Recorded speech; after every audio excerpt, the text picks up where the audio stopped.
Bien, bonsoir tout le monde. J'espère que vous allez bien. Soirée absolument exceptionnelle ce soir, puisqu'on va parler voile, mais on va parler voile exceptionnel avec deux aspects exceptionnels de la voile. Le Vendée Globe, où nous aurons le plaisir de recevoir Denis Van Wijnberg, et évidemment la présentation de la croisière sur le Royal Clipper, accompagné de Denis Van Wijnberg, mais évidemment on vous en parlera plus longuement en fin de présentation. Attention au câble. Toujours bien de mettre sa veste sur le... Parfait. Je ne vais pas vous dire où sont les sorties de secours, ce n'est pas nécessaire. Par contre, la conférence va être filmée. Donc je vous demanderai de bien vouloir couper votre téléphone ou de les mettre en mode avion, s'il vous plaît, de manière à ne pas créer d'interférence avec la transmission et la régie. On a vraiment déployé les grands moyens. Alors moi, je suis le responsable, en collaboration avec mon collègue Daniel Delevoye, qui est là, du City Movlan, mais de manière plus large de Vacances Web, et on est ravis de vous accueillir ici pour cette conférence Le Soir Voyage, parce que l'objectif, c'est de proposer des produits qui sont vraiment exceptionnels et de toujours les lier à une composante qui est historique, sportive, archéologique, vraiment de proposer de la qualité et de proposer aussi du contenu de qualité. Vous êtes ici dans les locaux du groupe Rossel, société qui existe depuis 140 ans, je pense, même plus, 160 ans, et dont la mission est d'informer. Et on sait qu'aujourd'hui, par les temps qui courent, donner une information juste, une information correcte, une information qui soit objective, c'est quelque chose de très important. Et donc, eh bien, nous, avec le Soir Voyage, on organise aussi ce genre de conférences et on essaie d'amener vraiment de l'authenticité. Alors, on va démarrer si vous le voulez bien, et même si vous ne voulez pas d'ailleurs, c'est comme ça, c'est quand même ma conférence, c'est moi qui décide. On va démarrer par un petit film qui va reprendre en quelques minutes le parcours exceptionnel de ce Vendée Globe. On regarde ça ensemble.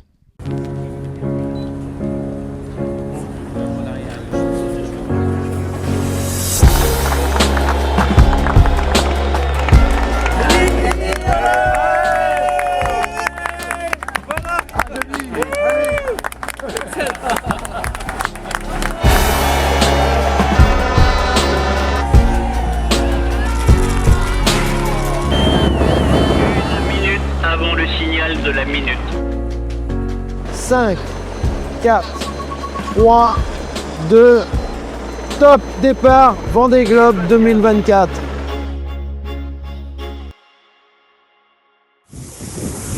Ouais, bonjour à tous. Ben voilà, des petites news depuis notre carrosse d'e-tron Group.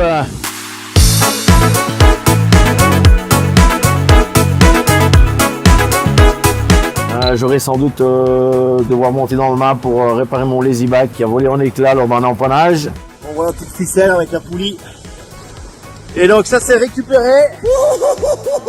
C'est bon ça. Et bien passage en direct de d'e-tron Group de l'Équateur. Voilà, on est passé l'Équateur, ça y est. Et là commence un nouveau dossier. Voilà, je pense que ça y est, hein, on est dans la mer du Sud là.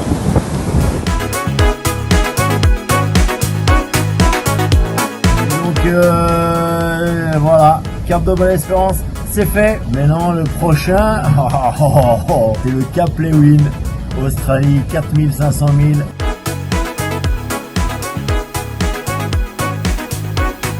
On a essayé de refaire plein de connexions pour essayer de trouver des solutions à ce problème de girouette, donc je suis monté au mât, j'ai fait 3 tentatives quand même, la dernière elle a duré 3 heures au total. Vous voyez sur ma copine la girouette là-bas derrière, et donc là maintenant elle est presque tout à fait droite, et comme ça elle bossera un peu mieux.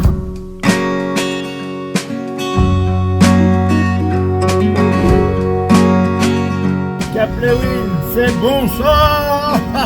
Yes.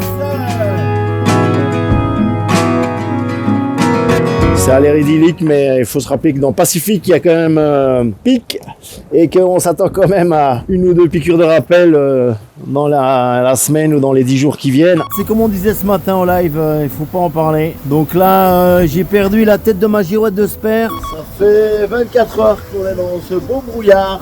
Heureusement qu'on n'est pas dans un rail de cargo parce que ce serait un peu le stress. Là, on n'y voit pas grand chose. Le Cap Horn, c'est là-bas tout droit, 500 000, donc on va dire 2 jours. Si le vent revient, parce que là, avec 8-10 nœuds de vent, ça va être long, mais normalement le vent doit revenir. Voilà, on sait pas faire mieux, comme on dit à Bruxelles. On fait son petit possible. Voilà, ben écoutez, bon dimanche à tous, ciao ciao. Voilà, ça fait 6 ans que j'en rêvais. Eh ben, c'est fait. J'ai passé le Cap Horn en solo sans le Vendée Globe.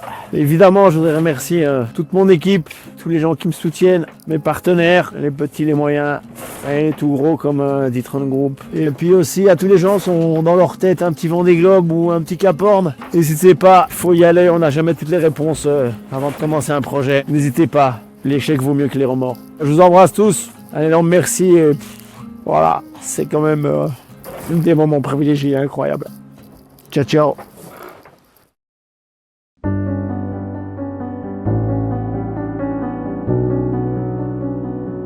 Mais c'est pas des bonnes nouvelles. Le loop qui tient la grand voile a cassé. Et la seule drisse qui me reste, c'est la drisse devant de Spi qu'on va devoir repasser, mais c'est assez compliqué, donc on cherche des solutions. Je suis monté là tout en haut. J'ai passé une poulie avec la drisse et renvoyé la grand voile, mais ça c'est bon.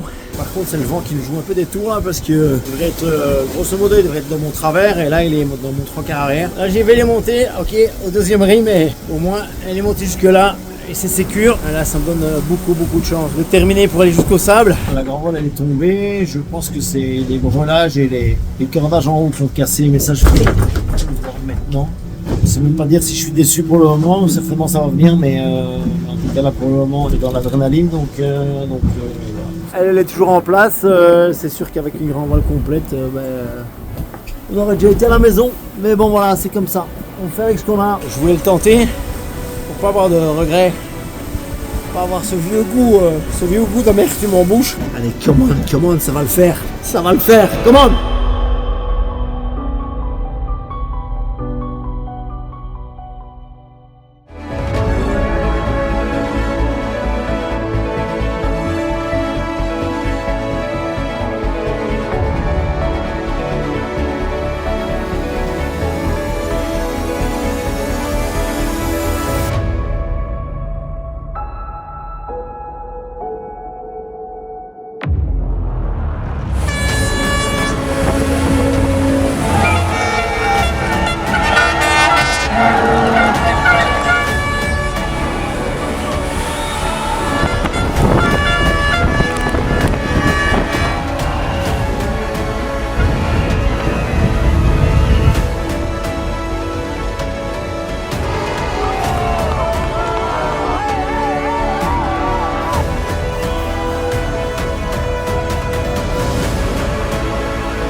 Et qu'on a tous un petit Vendée Globe quelque part, il faut oser. On a tous quelque chose qu'on a envie de faire, qu'on n'ose parfois pas faire.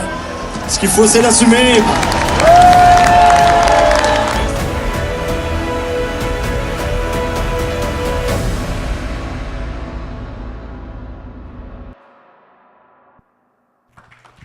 Est-ce que je peux vous demander d'accueillir Denis Van Wenberg, s'il vous plaît?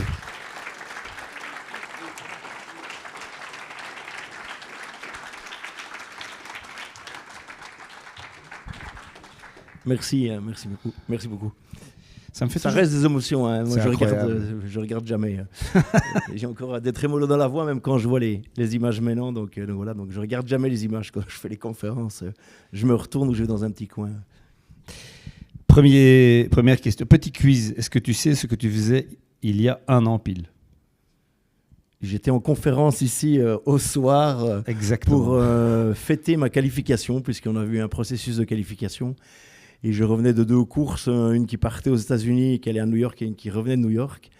Et en fait, c'est en arrivant à New York qu'on a validé le dernier volet de la qualification. Donc, c'était 4 ans au total de navigation. Et évidemment, arriver à New York à 3 h du matin, passer la ligne d'arrivée, être au pied de la Statue de la Liberté, et fêter la qualification, c'était évidemment un grand moment. Et sans doute un des meilleurs moments du projet, vraiment. En effet, que de chemin accompli en un an. C'est pile poil à 2 jours près, il y a un an qu'on était ici pour effectivement présenter un petit peu. Et depuis, eh bien, je pense que ton statut a un tout petit peu changé. Il paraît. Mais rembobinons un tout petit peu, si tu veux bien. Commençons avec la genèse de ce projet. Quand on sait que tu es un voileux, on sait que tu fais ça depuis longtemps, tu m'as même embarqué dans 2-3 trucs louches il y a très longtemps, j'avais encore des cheveux. Mais est-ce que tu peux nous dire quand est-ce que le Vendée Globe est véritablement devenu un objectif ? Alors, c'est difficile de donner une date où, voilà, je pense que c'est plein de petites choses qui font qu'il y a un moment, il y a plein de petits détails qui te disent ok, bah, ça va pas, ou ça tu dois faire, et petit à petit ça nourrit en fait ta motivation, et puis à un moment tu dis ok, je passe le cap. Mais moi j'ai passé le cap en 2018 puisque j'ai acheté le bateau en 2018 déjà, mais avant ça c'était un long process. Moi ça faisait déjà une bonne dizaine d'années que j'y pensais, que j'avais un peu tâté le terrain à gauche et à droite, et chaque fois et ça on en parlera peut-être après, mais chaque fois on me disait bah écoute, c'est impossible qu'un Belge fasse le Vendée Globe, qui trouve les budgets, qui trouve le bateau, qui se qualifie, qui soit au départ, qui soit à l'arrivée, qu'il ait une équipe. Voilà, tout ça, c'est impossible. Donc ça nourrissait aussi ma motivation, parce que je trouvais qu'il y avait quelque chose à faire, qu'il y avait des possibilités, et qu'en même temps, si on fait que des choses possibles, on restera toujours dans le domaine du possible. Et voilà, tous les projets un peu ambitieux à tout niveau, on a toujours dit que c'était impossible. Alors, tu as pris le départ du Vendée Globe 2024, mais en fait, l'objectif était de prendre le départ 2020. Et donc, quelque part, cette entreprise s'est fondée sur un échec. Oui, effectivement. Hein, donc, 2018, j'achète le bateau. J'avais vendu ma société de courrier express, puisque j'étais chef d'entreprise. J'avais une petite société de courrier express ici à Bruxelles. Et donc, l'objectif, c'était de faire le Vendée Globe 2020. Donc, je n'avais pas beaucoup navigué. J'ai surtout pas trouvé les financements. Et donc, en février 2020, j'ai dû faire une conférence de presse pour annoncer que j'allais pas aller au Vendée Globe. Donc c'était une grosse désillusion, gros échec. C'était pas simple à gérer. C'est un peu comme quand on est joueur de tennis par exemple et qu'on vous coupe le bras droit si vous êtes droitier. Donc vraiment gros deuil à faire. Et en plus derrière ça, on arrive au mois de mars, et rappelez-vous, il y a 5 ans, on est en plein confinement. Donc forcément beaucoup de solitude à gérer, beaucoup de questionnements sur l'aboutissement, sur comment on va se débrouiller pour continuer à faire vivre le bateau, parce que des bateaux comme ça, même quand ça ne navigue pas, ça coûte cher puisqu'il y a des crédits à la banque. Donc voilà, donc beaucoup de questions, et puis petit à petit, on s'est remis en question, on a retravaillé les dossiers, et petit à petit, on a pu remonter le projet pour 2021. Et en fait, un jour, tu as dit que des projets bateaux, c'est 80% sur terre et 20% sur la mer. C'est un véritable projet entrepreneurial. Est-ce que tu peux nous expliquer les différentes étapes que tu as dû surmonter, que tu as dû accomplir pour justement pouvoir prendre le départ ? Parce que quelque part, le départ, c'est la récompense de tout le reste. Ouais, mais c'est en fait, et c'est sans doute ce qui avait manqué dans la première version du projet, c'est que j'avais pas une feuille de route claire. Et donc sur la deuxième version, à partir de 2021, je me suis dit quels sont les objectifs du projet et comment je vais pouvoir découper ce projet en différentes étapes et avoir des victoires à chaque fois. C'est important dans des projets sportifs et dans des projets d'entreprise aussi, de pouvoir, séquencer son chemin avec des victoires et des choses qui sont tangibles. Et donc la première victoire, on avait défini 4 victoires en fait. La première victoire, c'était vraiment assumer et oser entreprendre ce projet, parce qu'on sait qu'en Belgique, quand on vient avec des projets un peu particuliers, forcément ça secoue les esprits, et tout le monde dit ok, il veut faire le Vendée Globe, et après tout le monde rigole un peu parce que tout le monde se dit c'est impossible, il n'y a jamais un Belge qui est arrivé. Donc voilà, donc il fallait vraiment, et c'était c'était ma responsabilité, je dirais, d'oser entreprendre ça et d'oser assumer le fait que j'étais skipper professionnel. La deuxième victoire, c'était rendre le projet pérenne à terre et en mer. Alors pérenne à terre, c'est vraiment un aspect financier. Donc ça veut dire gestion d'entreprise, trouver des clients. En fait, nous, nos clients, c'est les sponsors. Donc trouver des sponsors. On a commencé avec des tout petits, des moyens. On avait un peu de tout type de budget. Et c'était assez compliqué. Donc, ça veut dire que quand on a peu de budget, on doit faire beaucoup d'arbitrage financier. Donc, grosse gestion des budgets, grosse rigueur financière aussi. Donc, tout ça, ça prend beaucoup de temps. Beaucoup préparer le bateau aussi. Il y a beaucoup de travail sur ces bateaux. Donc, ça, c'était une partie de la deuxième des victoires, entre le projet pérenne à terre. Parce que au niveau budgétaire, justement, les équipes de pointe, c'est des budgets de plus de 10 millions d'euros. Oui, on est sur des rapports de 1 à 10 comparé à nous. Donc, les grosses équipes, Charlie Dalin qui a gagné le Vendée Globe, il avait un budget de 20 à 22 millions. Donc, une fois qu'on avait trouvé ces partenaires-là, la troisième victoire, c'était se qualifier. Et ce n'était pas simple, hein. C'est 4 ans de navigation au total, c'est 6 transatlantiques, une dizaine d'autres courses, donc ça veut dire beaucoup de préparation, beaucoup d'entraînement. Et dans les qualifications, il y avait 2 volets, un volet de distance qu'on a assez facilement, je dirais, coché, puisqu'on était le 9e bateau en termes de distance dans le classement. Et puis un volet aussi de performance. Et une des courses en solitaire, on devait la terminer avec maximum 50% du temps du premier. Et c'est ce qu'on a fait en arrivant à New York. Donc voilà, donc ça c'était la 3e victoire. Et puis après, 4e victoire, c'était être au départ et en même temps terminer le Vendée Globe et être le premier Belge à finir le Vendée Globe. Et donc, on a coché toutes les cases et ça veut dire que notre projet, en fait, est devenu une réalisation. Et c'est aussi important de pouvoir dire que maintenant, c'est une réalisation et plus un projet. Alors, revenons un peu sur ces étapes, parce que tu vas un peu vite en besogne. Tu as mis le moteur, mais on est à la voile ici. Donc, la première chose aussi est un élément importantissime, mais surtout exceptionnel, parce que nous, on a eu la chance d'un peu suivre et d'un peu être, on va dire, en backstage de ce projet, c'est l'équipe. Parce que cette équipe, c'est une équipe de volontaires, de bénévoles, enfin, je ne sais pas, il faut que tu définisses ça, tu as ta définition à toi, mais c'est vraiment quelque chose d'assez fabuleux. Oui, alors c'est vrai qu'on avait un ADN particulier dans le projet, on était la seule équipe dans la classe IMOCA, donc la classe IMOCA, c'est la classe qui regroupe tous les bateaux qui ont fait le Vendée Globe. C'est la Champions League, hein, c'est la Coupe du Monde, c'est les Jeux Olympiques. Vous avez les plus grosses équipes qui sont, et les gens avec le plus haut niveau de voile qui sont dans ces équipes-là. Alors nous, comme j'avais très peu de budget au départ en 2021, quand j'ai relancé le projet, finalement j'ai réussi à fédérer 9 personnes autour de moi qui étaient toutes bénévoles. Alors en français, je trouve que le mot est un peu péjoratif. En anglais, on dit volunteers et je trouve que c'est beaucoup plus symbolique parce qu'ils ont vraiment dû être très très volontaires parce que c'est tous des gens qui habitaient au Sable d'Olonne. Le bateau est basé au Sable d'Olonne et donc moi j'étais basé au Sable d'Olonne. Mais ça veut dire que c'est des gens qui sont venus travailler sur le bateau tous les week-ends, tous les soirs pratiquement. Ils ont pris des congés sans solde. Ils n'ont plus de vie de famille, ils n'ont plus vu leurs copains.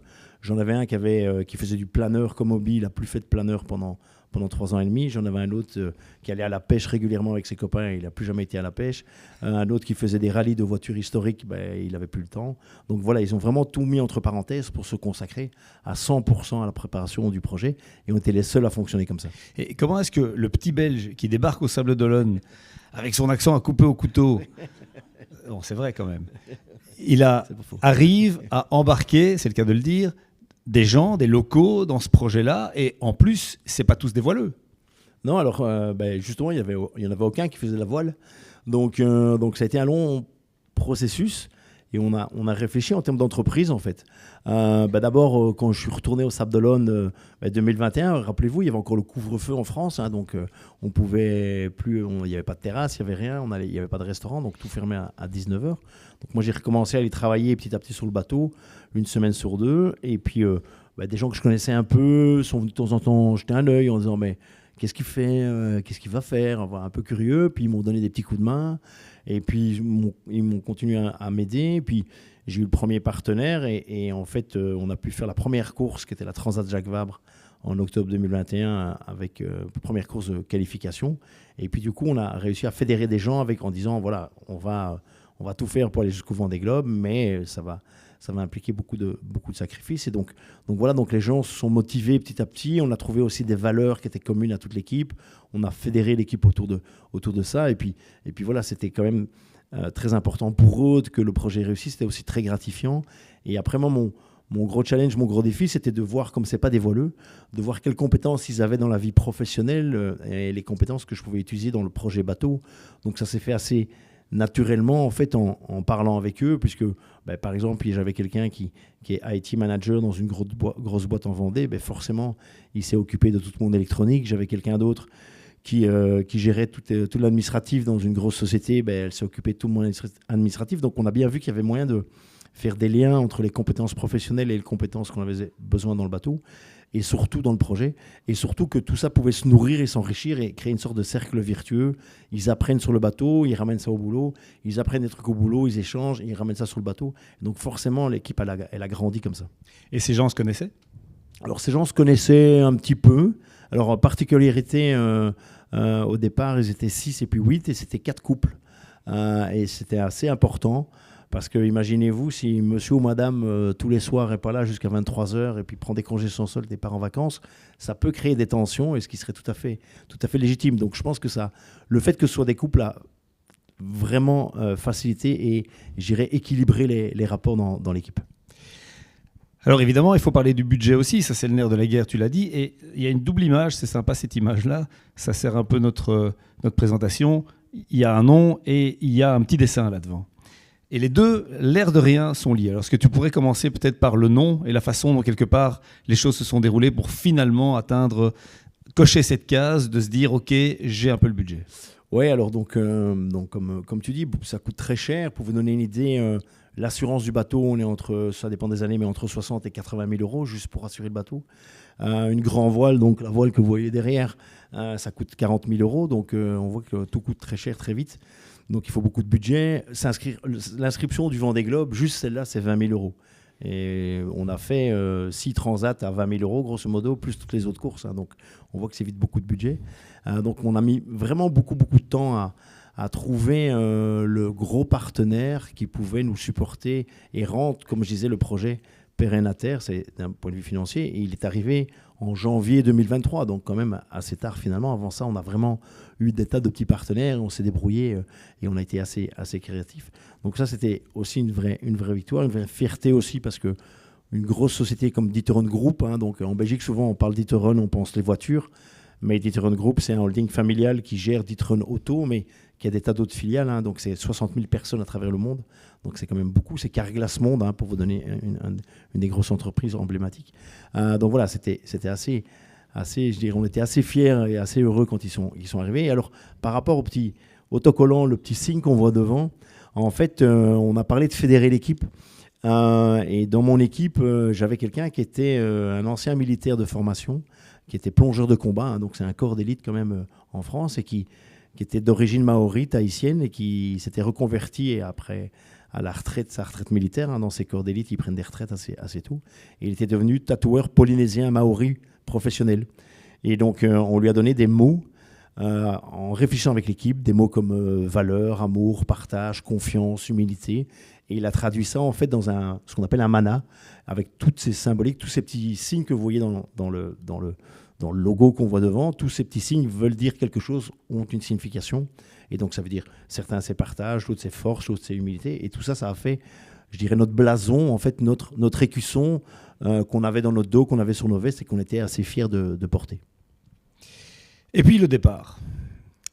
Alors, on a vu dans toutes les phases, dans ce petit film, et on l'a senti aussi, qu'il y avait quand même une valeur cardinale, c'était l'émotion. Alors, c'est quoi qui t'habite quand tu descends cette passerelle? Excuse-moi du terme, mais là, tu dis, là, c'est la merde. Tu es en haut d'un gros toboggan qui va faire 50 000 km, en fait. Et tu sais pas par quelle sauce, tu sais pas à quelle sauce tu vas être mangé, et tu sais pas par quel bout tu vas le prendre. Je peux vous dire, on est dans on voit dans la scénographie, on arrive tous seuls sur les pontons, donc c'est super impressionnant. Il y a un espace presse qui est grand comme la salle là, donc on passe de journaliste en journaliste et puis on attend, il y a tout un timing, c'est super orchestré. Et avant ça, on est tous dans une salle, tous les skippers réunis, les 40 skippers réunis avec quand même des grandes stars de la voile, enfin pas quand même que les grandes stars de la voile, des gens qui ont déjà fait un Vendée Globe, 2 Vendée Globe, 3 ou 4 Vendée Globe. Personne ne fait le malin, quoi. La question c'est, tu as bien dormi? Non. Tu as bien dormi? Non. Donc personne n'a bien dormi. Donc on est tous quand même dans une certaine vigilance et une certaine appréhension, et c'est tout à fait normal parce que on s'attaque quand même à la course la plus dure au monde, donc c'est quand même un tour du monde en solitaire, sans escale, sans assistance. Juste pour vous donner comme ça quelques chiffres, on a plus de 600 personnes qui chaque année vont au sommet de l'Everest. On a déjà eu 680 personnes qui ont été dans l'espace. et on n'a que 140 skippers qui ont terminé un Vendée Globe. Donc c'est quand même pour vous dire qu'on est dans un critère et dans un caractère de difficulté par rapport à une épreuve sportive, par rapport à un engagement qui est quand même assez haut. C'est l'épreuve sportive la plus dure au monde. Donc voilà, donc, le jour de départ, on est à la fois stressé et à la fois subjugué par ce qui se passe. Et donc, une fois que la course démarre, j'imagine qu'on a un peu digéré la chose, ça prend quelques jours. Le rythme sur le bateau, c'est quoi ? Alors, il est divisé en différentes activités, on va dire. Et dormir est une vraie activité. Première chose qu'on fait, la chose qui prend le plus de temps, c'est, nous on appelle ça cartographier, mais en fait c'est beaucoup faire de la météo. Donc en fait on a l'occasion d'aller chercher des fichiers météo grâce aux antennes satellites qu'on a sur le bateau. Et on fait ça le matin et le soir. Et donc on fait toutes nos prévisions météo, puisque je vous le rappelle, c'est sans assistance. Donc personne ne peut faire notre météo à terre, donc on fait notre météo nous-mêmes. On a des logiciels évidemment qui traitent ces informations, mais ça nous prend 2 heures le matin et 2 heures le soir en fonction des heures de parution et des fichiers météo, donc c'est une grosse activité. Après, il y a évidemment toutes les manœuvres. Alors sur un tour du monde, on ne fait pas une manœuvre toutes les demi-heures, et heureusement, mais voilà, la grand voile, je vous parlais de son prix, mais sa taille c'est 140 mètres carrés. Le mât, il fait 28 mètres de haut, donc vous imaginez la taille des voiles. Ma plus grande voile, elle fait 300 mètres carrés. Je pense que la pièce ici, c'est grosso modo, ça doit faire 300 mètres carrés. Donc imaginez quand il faut l'envoyer, c'est le SPI. Hein. On le voit dans les images, là, on le voit un petit peu quand. Donc c'est toujours beaucoup de boulot. Donc une manœuvre de voile, quand on change de voile, c'est entre 1h30 et 2 heures.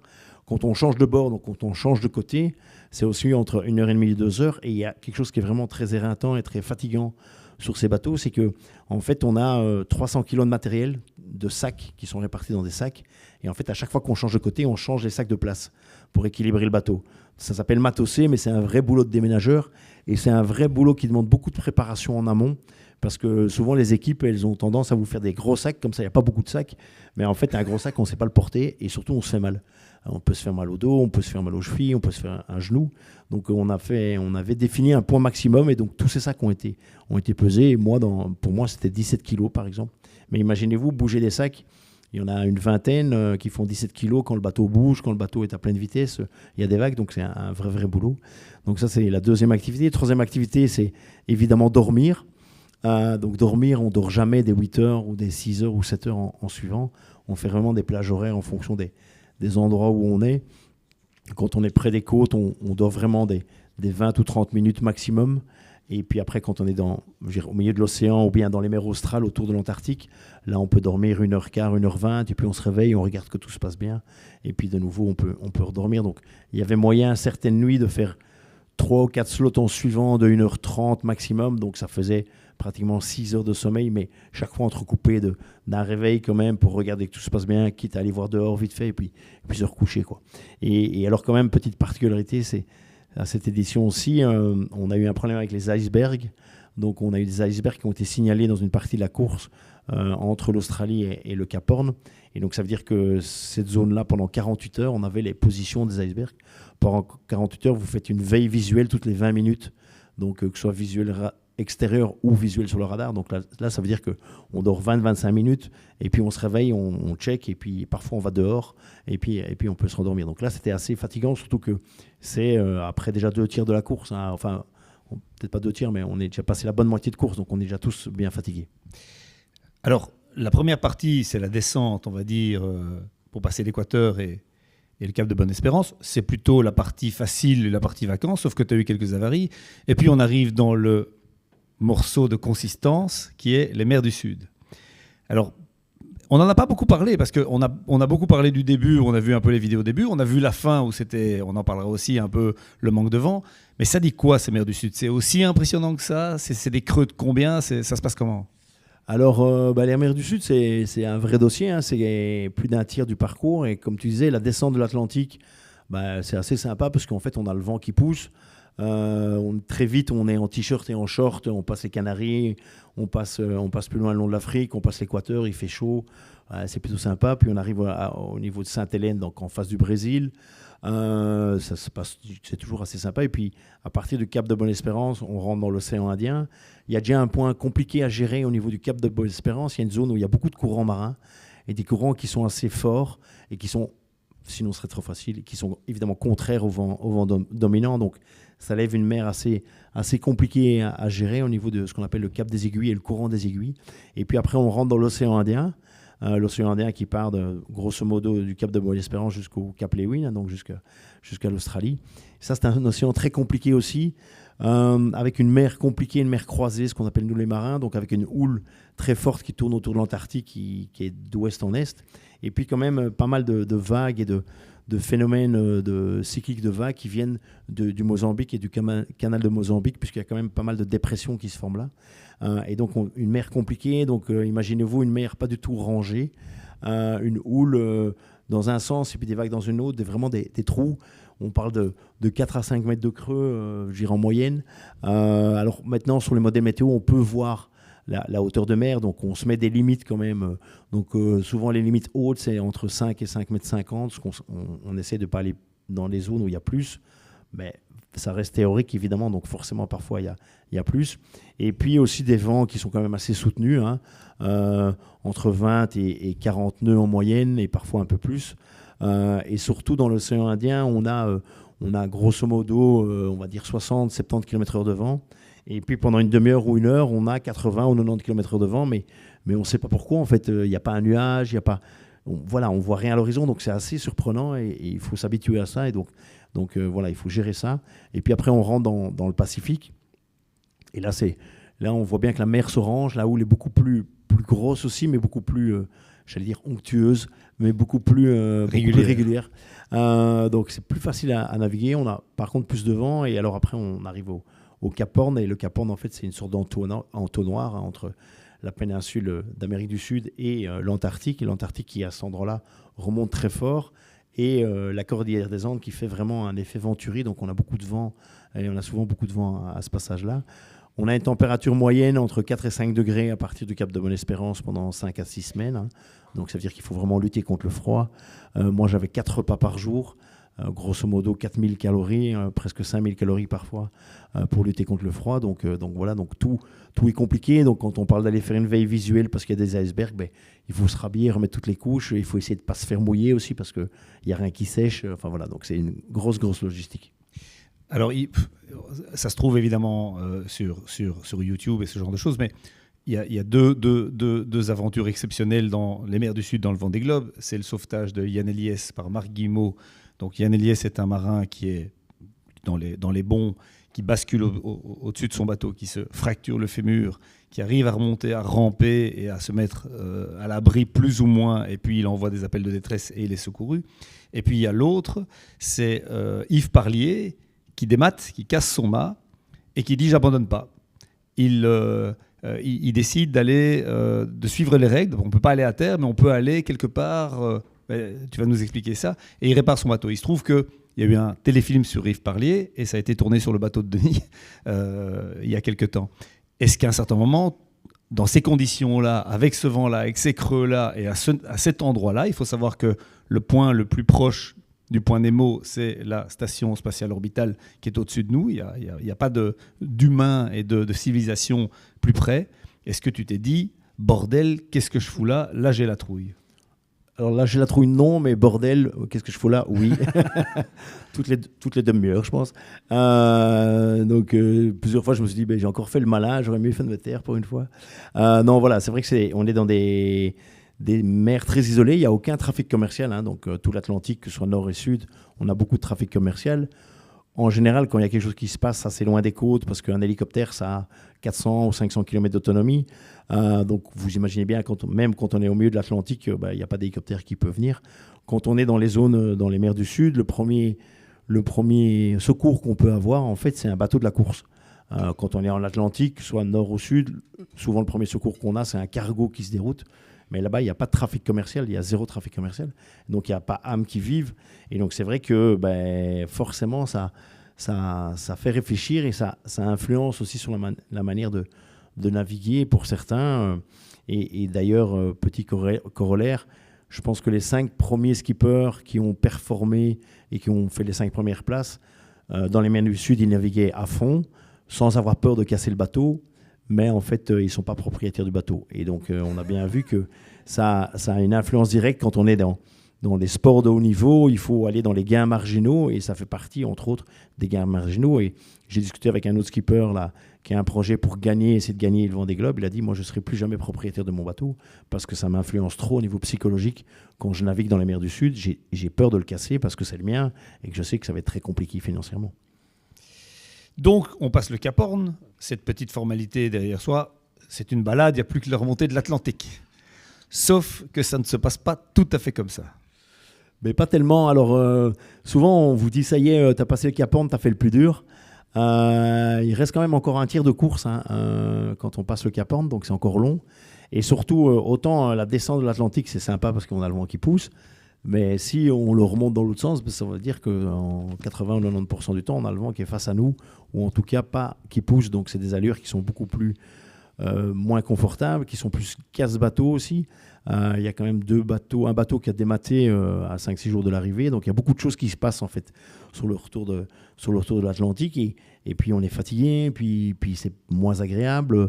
Et donc moi, tout le monde me disait, t'as fait le plus dur. Je dis, ok, j'ai fait le plus dur, mais le plus dur reste à faire. Et malheureusement, ça s'est avéré, puisqu'on a eu différents soucis.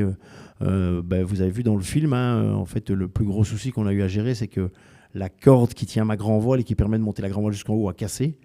Alors on n'a jamais su déterminer, et on n'a pas encore l'expertise maintenant de savoir si c'est un problème de résistance des matériaux ou un problème de frottement.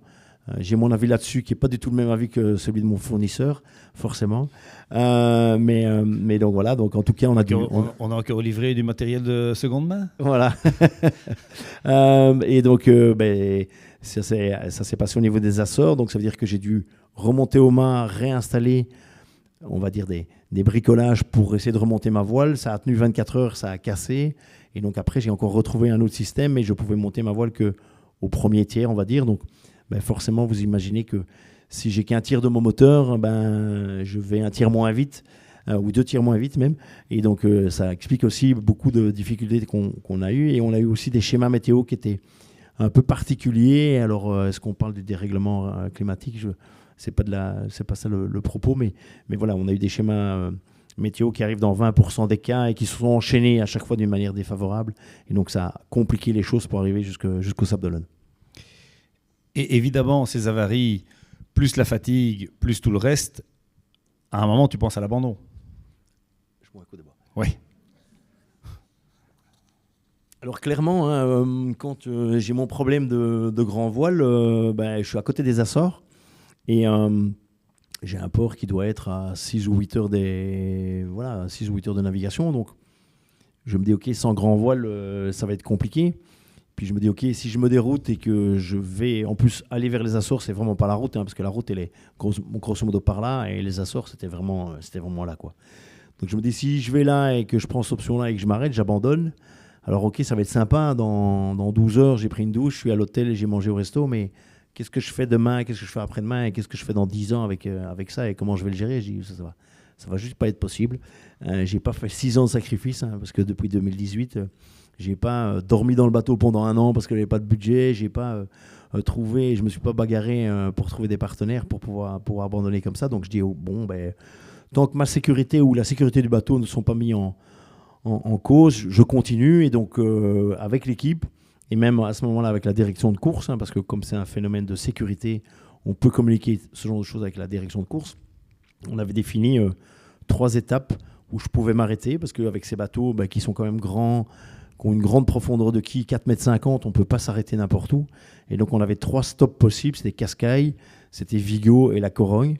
En sachant que quand on est à la Corogne, on n'est plus très très loin des Sables d'Olonne. On est à 500 km, grosso modo. Donc ça reste tout à fait possible. Donc, on s'est dit, OK, si chaque fois j'arrive à passer ces étapes-là, en sécurité, il faut continuer. Et donc, j'ai traversé des Açores vers le Portugal juste avec ma voile d'avant.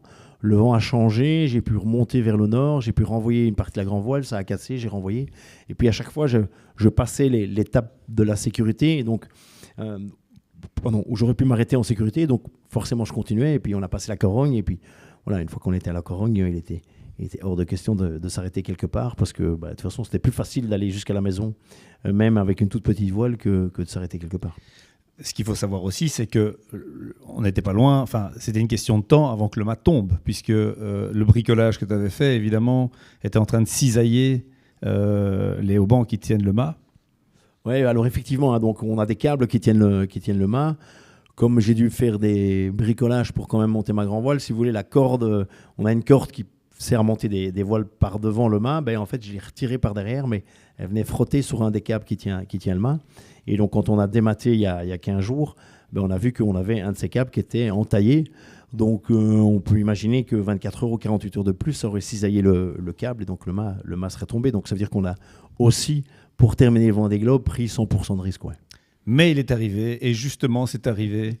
On a vu quelques images, et j'avais le grand bonheur d'être sur un Zodiac sur lequel j'aurais pas du tout dû être. Je prenais des hectolitres de flotte, mais en fait, j'avais pas froid. Il y avait une telle émotion. Et toi, quand tu arrives, parce que en fait, on sait que tu étais un peu coupé des réseaux à ce moment-là pour te concentrer sur les dernières étapes, la gestion de ta fatigue ou de ton épuisement, tu arrives. Moi, je suis là, on est deux malheureux bateaux, et puis tu arrives près de la ligne, et là, c'est la folie. Parle-nous un peu de cette arrivée au chenal. Ouais, alors, c'est encore compliqué de mettre des mots et des sentiments là-dessus. Tu passes de l'allégresse, du bonheur le plus intense, à beaucoup d'émotions, à des larmes. Voilà, tu t'attends pas du tout à ça. J'ai eu un premier bateau 1 heure avant d'arriver. J'ai même eu un avion de tourisme qui est venu me survoler et qui m'a fait un coucou là, avec ses ailes. On n'a jamais su qui c'était d'ailleurs. Donc voilà, on cherche toujours d'ailleurs.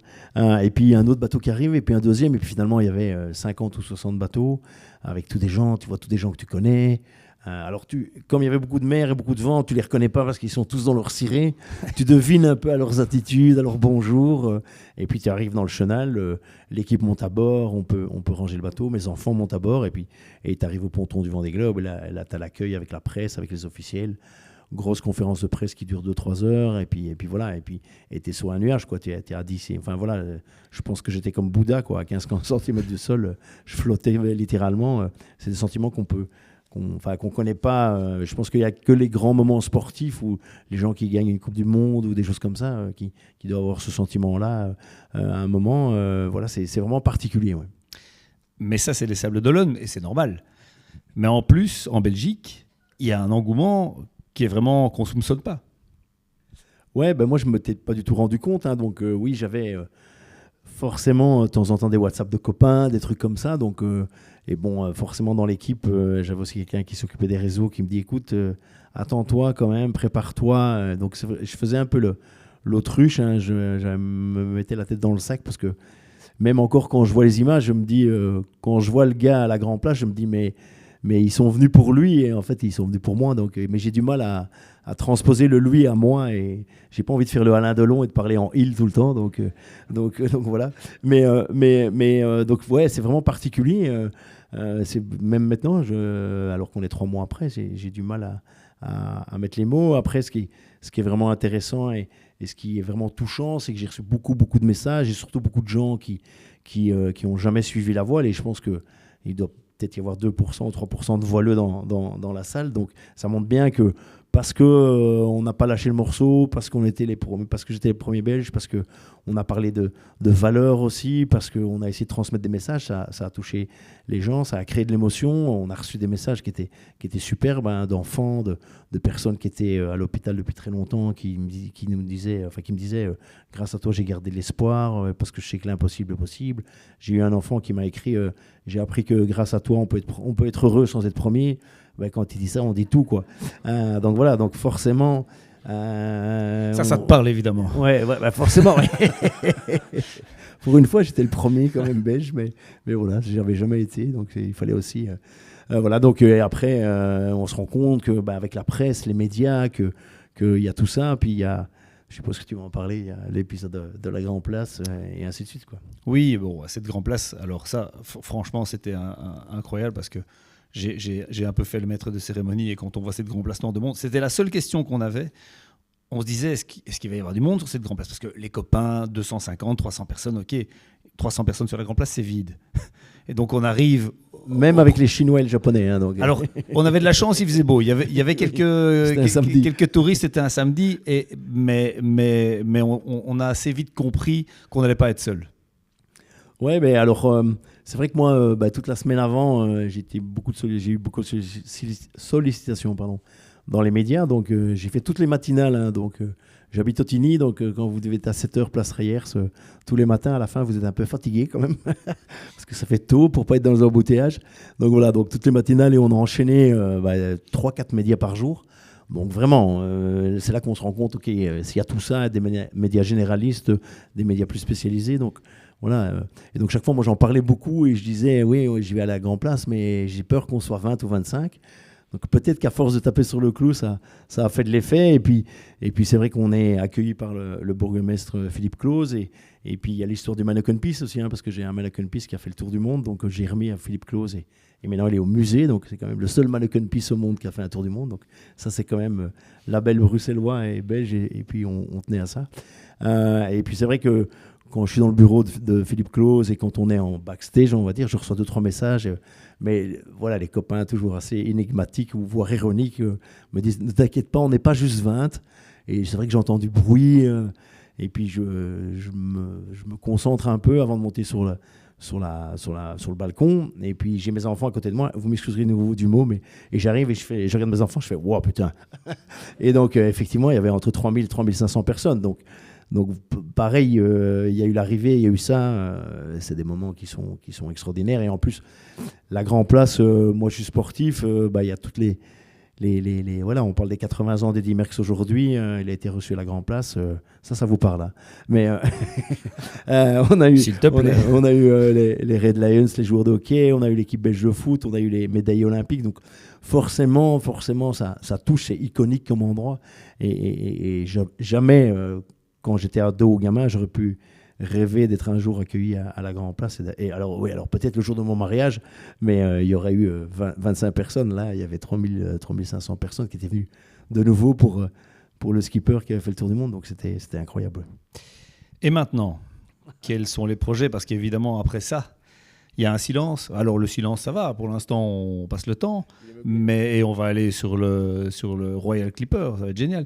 Mais quels sont les projets? Est-ce que c'est repartir sur de la voile? Est-ce que c'est faire autre chose? Est-ce que c'est se lancer d'autres défis sportifs? Est-ce que tu peux nous dire un peu plus sur l'après? Grosse préparation quand même pour la semaine de janvier hein, sur le Royal Clipper. Hein. Donc je me réentraîne déjà. Hein, non, alors pour le moment c'est plutôt calme. On a beaucoup de conférences. On est occupé à écrire un livre avec un ami journaliste. Hein, donc pour la rentrée littéraire, pour les cadeaux de Noël, ce sera juste bien. Si je peux faire un peu de promo en passant.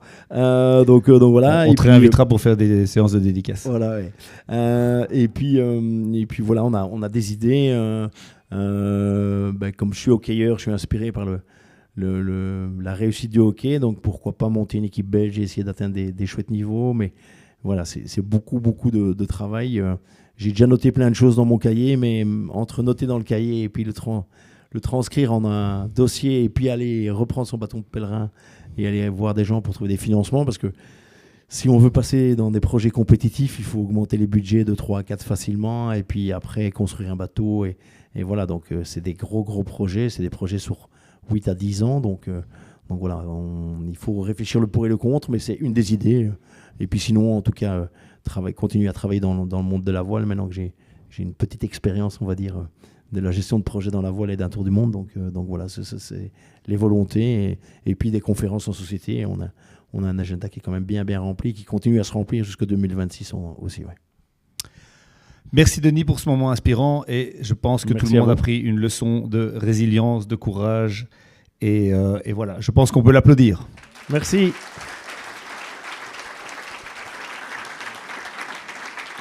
C'était pas du tout voulu. Mais quelque part...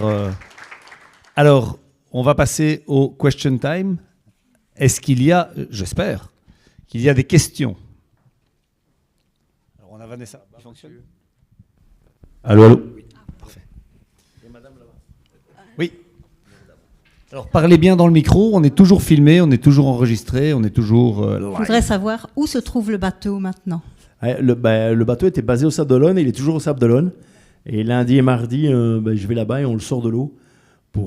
C'est comme une voiture qui a fait 50 000 km. Hein. Il faut changer les pneus, les plaquettes de frein, l'huile. Voilà, il y a un peu de boulot dessus pour le remettre en état, mais il n'a pas subi de gros dégâts. Autre question? Monsieur là-bas? Moi, je voudrais Ah, pardon. demander comment vous avez géré le côté nourriture, alimentation, toute la logistique, en fait, pour tenir le coup pendant autant de mois en mangeant 4000 calories par jour, parfois. Ouais, alors c'est un vrai dossier. Hein. Autant on était habitué sur des transats, donc 10-15 jours, c'est facile. Là, j'avais 2 sacs de nourriture, un sac salé, un sac sucré. Après, sur un Vendée Globe, il y avait une vraie logistique. Donc, on avait un sac par semaine avec un sac journalier dans lequel il y avait les 3 ou 4 pains et les bouts de chocolat, voilà, les petits bonbons, les biscuits, les barres de céréales. Et alors, j'avais une très chouette collaboration avec le Seria Anderlecht. On avait mis au point différents trucs sur les 2 transats de 2024. Et donc, ils m'ont fait toutes les barres de chocolat, du masse-pain, les barres de céréales. On a bien collaboré, c'était assez sympa. Et du coup, on a aussi été faire une petite conférence comme ça là-bas. Et c'était assez intéressant parce que c'est un vrai bel outil et une vraie belle école de restauration et d'hôtellerie. Et après, en termes de nourriture, c'est 100% de nourriture lyophilisée. Donc, c'est de la nourriture déshydratée qu'on réchauffe avec de l'eau chaude. Il n'y a pas de cuisine dans ces bateaux. Hein.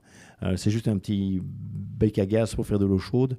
Il n'y a pas de sanitaire, il n'y a pas de toilette, il n'y a pas de douche. Donc voilà, donc c'est des bateaux de course, quoi. Dans vos projets, vous ne nous avez pas parlé d'un deuxième Vendée Globe. Est-ce que c'est une possibilité ou pas? Non, pas moi. Honnêtement, non. Depuis le départ, je le dis pas. Je le dis. On a eu un projet qui était quand même lourd à gérer. C'est 6 ans. Moi, j'ai un fils qui fait médecine, donc en 6 ans, on est médecin, quoi. Donc, c'est quand même pour vous dire le parallèle. Et puis, je pense que maintenant, si je peux apporter des choses, c'est dans une équipe comme ça s'appelle team manager, comme responsable d'équipe, monter une équipe et pouvoir gérer ça. Je pense que j'ai plus de plus-value à faire ça que de refaire un Vendée Globe. De toute façon, je dirais avec mon niveau de compétence et mon talent marin, je vais faire quoi? Je vais faire 100 jours, je vais faire peut-être 101 jours ou 95 jours, mais je n'ai pas le talent pour avoir un projet ambitieux de performance sur un Vendée Globe. Donc on passe vraiment dans un autre stade. Et puis ceux qui sont là pour gagner, ils ont entre 25 et 35-40 ans, quoi. Il y a une limite d'âge physique aussi, hein, à partir du moment avec les nouveaux bateaux qui sont très très durs à naviguer. Donc voilà, pas de Vendée Globe. Faire des courses pour aller au départ du Royal Clipper, ça c'est bien parce qu'on va aux Antilles, il fait chaud et ça c'est sympa, mais le tour de l'Antarctique là, il fait vraiment froid, quoi. Donc. Madame et puis monsieur. Oui, vous avez parlé des heures de sommeil que vous aviez et qui étaient morcelées. Micro. Vous avez dû apprendre à dormir Par tranche. Oui, alors ça s'apprend. J'ai fait beaucoup de sophrologie, mais il y a déjà longtemps. Après, j'ai jamais eu de problème pour m'endormir un peu à gauche et à droite pour faire des siestes, même quand j'étais enfant. Donc, c'était assez facile. Et après, ça vient assez naturellement et on développe des petits trucs. Donc, moi, par exemple, quand je veux dormir que 20 minutes, je dormais en ciré avec mes bottes. Si j'enlevais mes bottes, c'était 40 minutes, c'est tout à fait naturellement. Et si je voulais dormir 1h30, j'enlevais mon ciré et je me mettais dans le sac de couchage. Et grosso modo, je me réveillais d'une manière naturelle. Alors, il y a bien 2-3 fois où mon heure 30 s'est transformé en 3 ou 4 heures parce qu'on est trop fatigué, on est trop lessivé. Mais voilà, ça c'est assez naturel en fait. Merci. Monsieur là-bas. Oui, merci pour ton super témoignage. On était, je pense, ici aussi nombreux à suivre le parcours de Violette, qui est fort emblématique, et dont on connaît entre-temps la genèse en voile, avec ses défis en optimiste dans la Manche. Est-ce que tu peux nous en dire plus, toi, sur ta propre genèse? Ah oui, la voile, ça a commencé, comme souvent, une histoire de famille. Et puis, à l'ADEPS, tout simplement, des stages de voile quand j'étais gamin en internat du côté de Péronne. Et puis voilà, des navigations comme ça. Mais je dirais que la course au large, c'est vraiment venu sur le tard. J'ai commencé à faire de la course au large en 2001. Et il y avait aussi un processus de qualification pour participer à une course qui s'appelle la Mini Transat. La Mini Transat, c'est pas parce que c'est une petite course, c'est parce que c'est des petits bateaux. Donc en fait, on traverse l'Atlantique aussi tout seul, sans assistance, sur des bateaux de 6,50 m. Donc ça, c'est vraiment une des écoles de la course au large. Et c'est comme ça que j'ai commencé à faire de la course au large. Mais avant, je faisais vraiment de la croisière en mode vraiment touriste, quoi. Monsieur ici.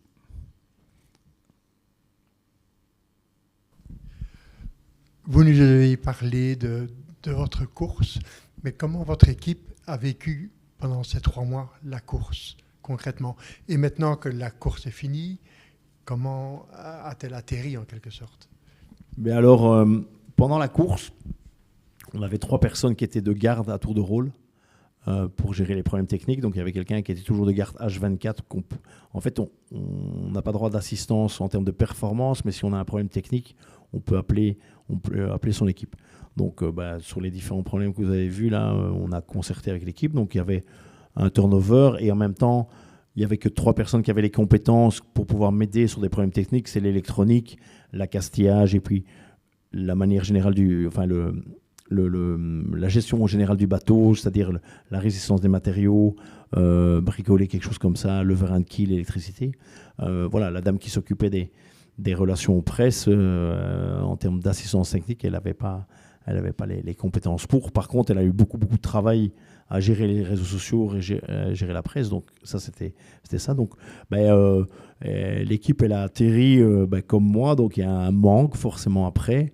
Il y a un vide parce qu'on a été sous le devant de la scène et puis H24 vraiment très occupés. Donc forcément, il y a un gros down. Et puis petit à petit, eux, ils sont revenus dans leur vie quotidienne, on va dire, puisqu'ils avaient tous un boulot en dehors. Donc ils n'étaient pas sans boulot. Donc ils ont été directement repris et happés, on va dire, par la vie normale de toute personne à terre. Ouais.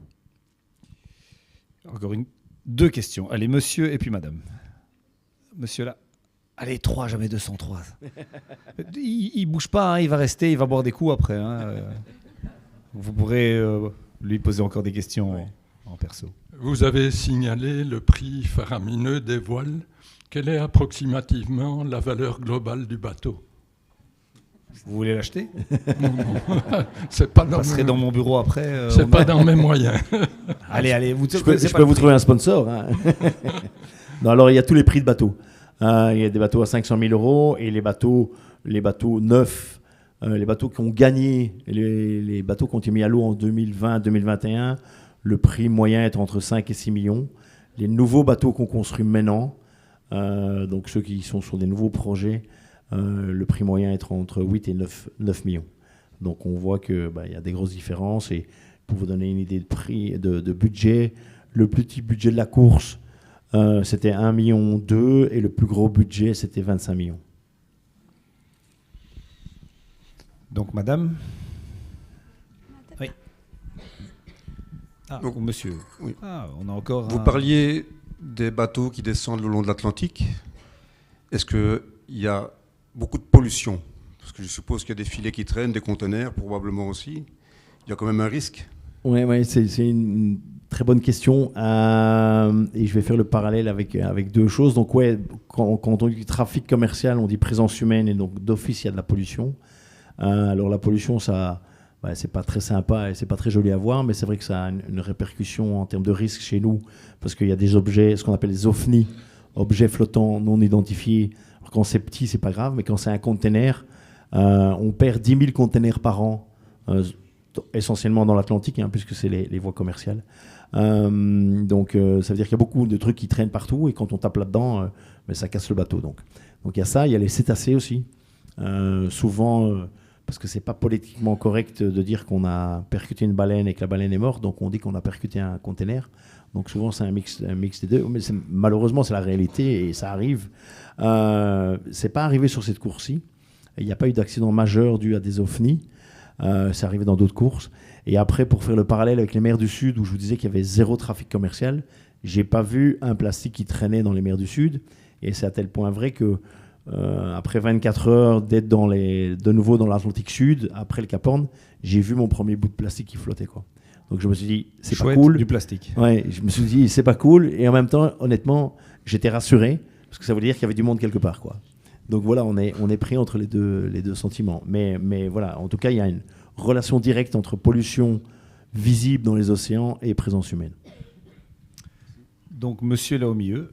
Oui, bravo pour votre tour du monde. Merci. J'ai une question un peu technique. Charlie Dalin a déclaré qu'il n'avait quasi jamais barré, étant toujours sous pilote automatique. Qu'en est-il pour vous? Idem. Mais j'ai pas été plus vite. Mais non, mais sur ces bateaux-là, on barre pas. Parce que barrer, ça prend beaucoup de temps, c'est beaucoup d'énergie. Et puis, quand vous devez faire vos manœuvres ou faire la cartographie ou faire la météo, vous êtes à votre bureau. Et maintenant, on a des pilotes automatiques qui sont plus forts qu'un homme. Alors ouais, pas sur un quart d'heure ou une demi-heure, mais vous imaginez sur 65 jours de course pour Charlie, puisqu'il a gagné en 64 même, ou pour moi sur 117 jours, on est trop fatigué. On prend de temps en temps la barre pour en fait tester le système, voir que tout fonctionne bien, parce qu'en fait les vérins sont tellement puissants qu'en fait on ne se rend pas compte qu'ils travaillent trop et donc ça casse les vérins, ou même ça casse le système de barre et de safran, parce qu'il y a tout des cordages et des choses comme ça. Donc de temps en temps on prend la barre pour tester, mais c'est vrai qu'on barre très peu sur ces bateaux-là.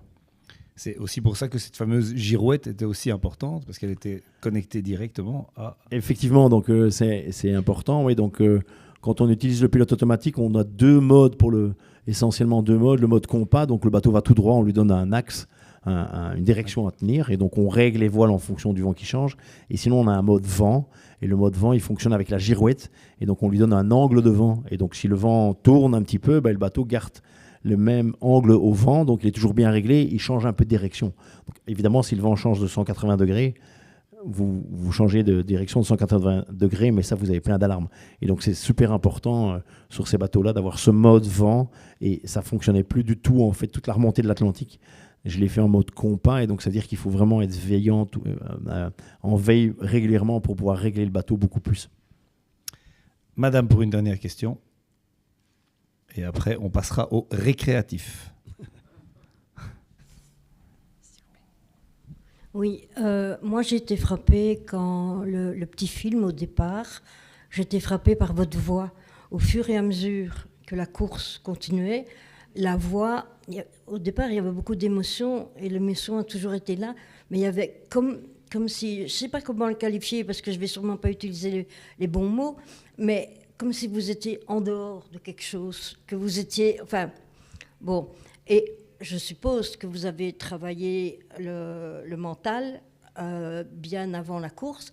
Et ma question, c'est, est-ce que sans assistance, si vous aviez besoin d'une assistance mentale, vous aviez le droit ou... Alors, c'est sans assistance, donc on ne peut pas avoir un coach mental ou un psychologue qui vous appelle ou qui vous conseille. On peut préparer ça en amont. Si votre coach mental vous prépare des petites capsules que vous avez dans votre ordinateur, vous pouvez les consulter, mais vous ne pouvez pas l'appeler pendant ce moment-là, puisque c'est en fait une aide à la performance. Donc tout ça, on pouvait avant, mais depuis 2020, on peut plus. Après, c'est vrai que de l'assistance, on est vraiment dans une zone floue, dans une zone grise, parce que c'est très compliqué à vérifier. En tout cas, dans cet exemple-là, dans une équipe de quelqu'un que je connais bien, son team manager, c'est un ancien psy, et son boat capitaine, il est préparateur mental. Donc forcément, voilà, c'est impossible à vérifier. Mais voilà, ça fait partie aussi du jeu, je dirais. Ok, merci. Bien. Alors maintenant, on va passer au récréatif, effectivement, puisqu'on va quand même parler d'une croisière. Et je vais vous demander... Merci, Denis, on peut encore une fois l'applaudir. Important. Et je vais vous demander d'accueillir Daniel Delevoye et Olivia Van der Ginst, qui est la responsable de Star Clipper. On peut les applaudir aussi. Merci.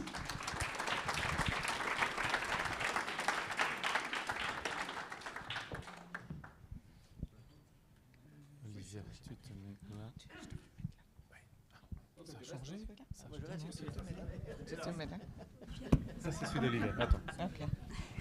Olivia, elle s'assied. Et moi, je m'assieds. Oui. Merci Denis. Je vous présente Olivia, donc, qui est la représentante de Star Clipper, la compagnie Star Clipper, donc 3 voiliers.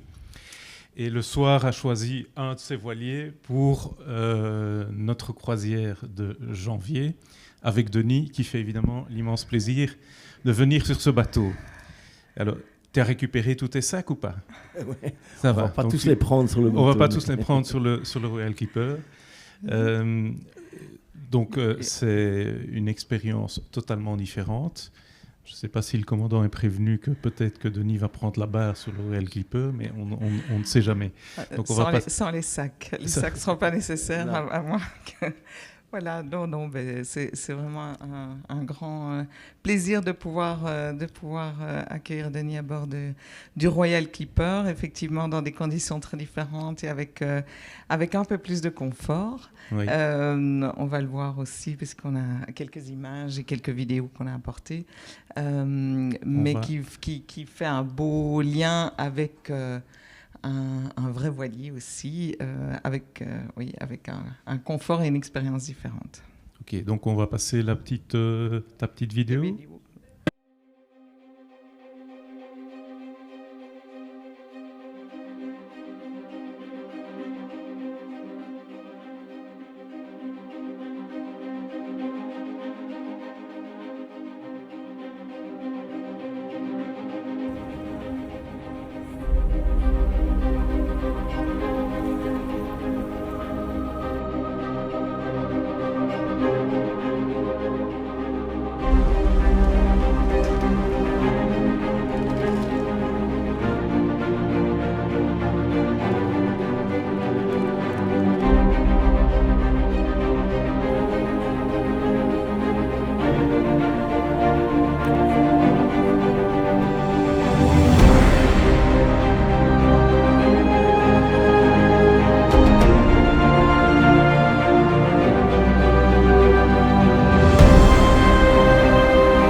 Ça va me changer.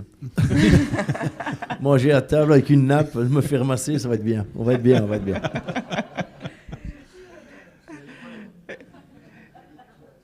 Et voilà, oui, effectivement, on est sur un petit voilier de 134 mètres de long, avec 5000 mètres carrés de voilure, 42 voiles qui sont hissés aussi manuellement. On a 109 membres d'équipage et 227 passagers au maximum, donc avec quelques conforts supplémentaires. Et avec le Soir Voyage, on propose cette croisière à la découverte des îles au vent fin janvier. C'est 2026. Tout à fait, 2026, effectivement. Oui, 2026. Et ben voilà, pas de panique, ça partira. Donc quelques informations sur le Royal Clipper.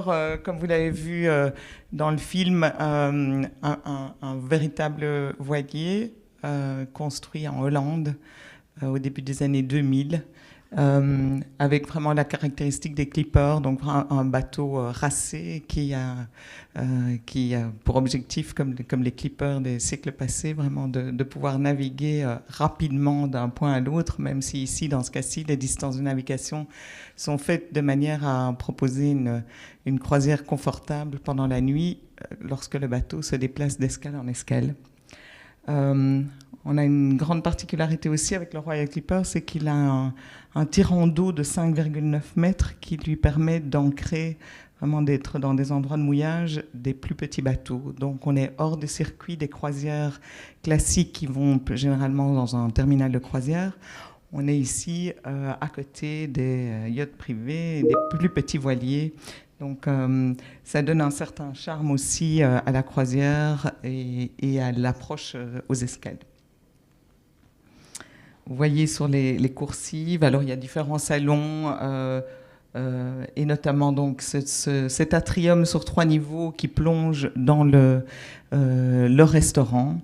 Un restaurant qui est ouvert donc pour l'ensemble des passagers et qui sans placement, donc c'est un placement libre à table et avec un menu qui est servi à la carte en soirée, des buffets pour le midi, mais également des barbecues sur la plage qu'on va organiser également.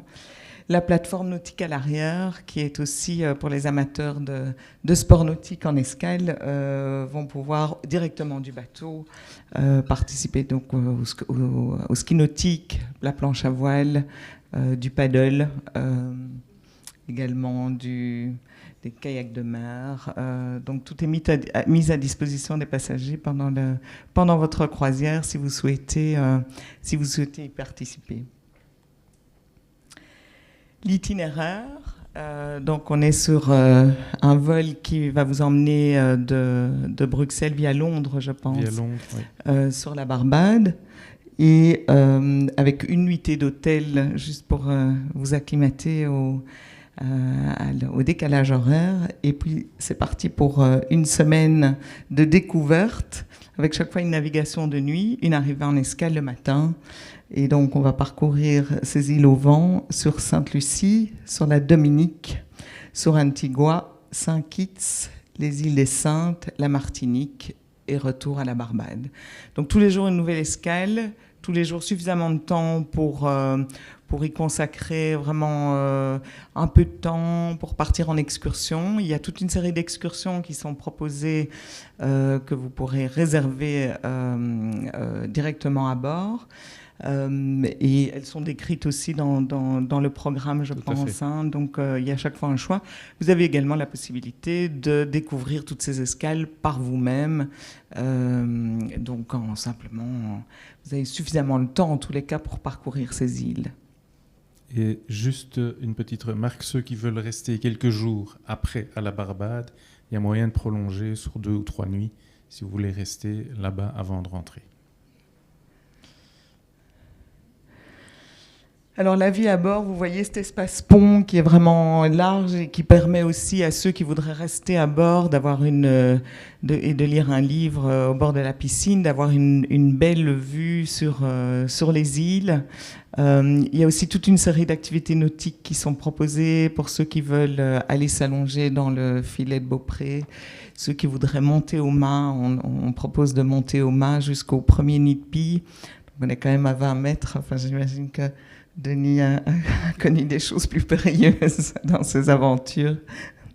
Et voilà, donc c'est aussi cette liberté finalement de pouvoir aller à terre ou de rester à bord et de profiter du bateau. Mais vous voyez vraiment, c'est une ambiance voile. Hein? Denis, tu rassures, il y a du cordage. Hein? Oui, tout à fait. Alors, sans démagogie aucune, j'aurais pas été sur une croisière du Ponant, quoi. Donc, voilà. Alors voilà, on est aussi un atout de cette croisière, c'est le raffinement culinaire dont vous allez pouvoir profiter à bord avec donc des petits déjeuners qui soient les premiers petits déjeuners pour ceux qui se lèvent tôt avec des viennoiseries qui sont proposées au Tropical Bar et puis ensuite servis sous forme de buffet. Copieux évidemment et avec des thématiques particulières chaque fois liées à la cuisine locale dans les Caraïbes, aussi bien sur les repas du midi que le soir sur les menus à la carte. Également une très belle carte de vin qui va ravir aussi tous ceux qui sont intéressés par voilà, des vins fins. Et à des prix abordables. Boissons, oui, parce que très abordables. Effectivement, donc l'eau, le café, le thé sont compris à bord. Les autres boissons sont proposées à des prix extrêmement attractifs et raisonnables. Votre cabine, donc il y a ça toute aussi, une ça va me changer. Ouais. Et on peut y dormir 8 heures d'affilée. Et à 2. Et donc, on n'ouvre pas les hublots. Ce sont donc les cabines extérieures. Donc, il y a différentes catégories de cabines qui sont proposées. Catégorie 2 à 6. Ce sont des cabines extérieures avec hublot, en lit double ou en lit jumeau, avec une salle de bain séparée, avec douche, toilette. Et voilà, donc ça c'est sur différents ponts. Vous les retrouvez notamment, on a laissé des brochures à côté de la maquette qui se trouve ici à l'entrée de la salle. N'hésitez pas à les prendre. Également sur le site web de Star Clippers, vous allez avoir une visite virtuelle du voilier. Donc vous pouvez aller cliquer sur les différentes cabines pour avoir une visite 360 degrés afin de découvrir ça. Rappelle-moi un peu, il y a combien de cabines? Alors sur le Royal Clipper, on est à 114 cabines. Voilà, pour un maximum de 227 passagers. Il y en a un qui dort tout seul alors. Si mon calcul est juste. Une cabine single. Voilà. Bien vu. Voilà, aussi très important de préciser qu'il y a vraiment une ambiance informelle à bord, presque familiale, une clientèle, enfin des passagers de différentes nationalités et toujours, pas toujours des passionnés de voile, mais en tous les cas des personnes qui ont envie de vivre cette aventure de manière très authentique, cette croisière. Donc pas nécessairement sur un bateau de croisière, mais en tous les cas de vivre cela, et aussi parmi les membres d'équipage, des nationalités différentes et un service très, très généreux, mais très, très informel aussi. Donc c'est cette ambiance voile qu'on retrouve aussi à bord du Royal Clipper, loin des croisières traditionnelles. Donc voilà, j'espère que... oui.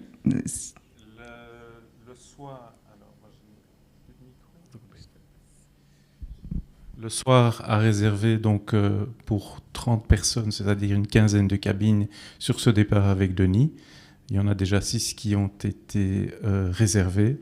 Donc n'hésitez pas à prendre le catalogue, à télécharger le programme en ligne qui retrace l'ensemble de toutes les excursions, de tous les arrêts, de tout ce qu'on peut faire au niveau donc, de la vie à bord. Et si vous êtes intéressé et que vous êtes abonné, donc n'oubliez pas que le privilège du soir est toujours une belle réduction pour les abonnés. Merci 1000 fois Olivia. Denis, merci. On se retrouve merci au bar pour continuer la discussion. Avec et j'avais plaisir. oublié de dire que sur le Royal Clipper aussi, il y a un cocktail qui sera offert par le soir. Et tu vas encore organiser une discussion à titre tout à fait privé pour notre groupe. Et en tout cas, 1000 merci d'accompagner cette croisière. C'est grand honneur pour nous. Merci pour l'invitation. Voilà. Merci.